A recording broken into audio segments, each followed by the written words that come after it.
ke ena taba ska kgahlwa fela. Hlokomela batho bao ba kgethang bophelong ba hao, hlokomela dintho tseo di kgethang bophelong ba hao, hlokomela diqeto tseo tla di etsang ho kena ka hara dintho.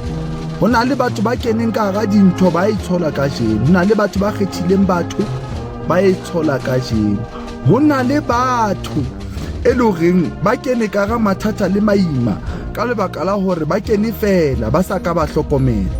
O ska kgahlwa fela, o ska kgahlwa fela ngwaneso. Hopola le Bibele re balang ho thwe Jesu a bona sefate sa feiye, itse a tumela ho sona, a fumana hore a ikhona ha ona letho mona, a etsa thwako pela sona. Le Abrahama le Lota ho thwe jwale ha o ska ba le karohano dipakeng tsa rona, ampe e mong le mong a ikgethele sebaka. Ho thwe Lota itse ha sheba bona hoba ho na le poleke e ntle e bonela hole kganthe ke Sodoma le Gomora. Jwale hlokomela nakong e nngwe o tla bona ntho e le hole o e bone kareng e ntle, mohlang o atumela ka ho yona ke mathata fela. Bye bye Nkosi.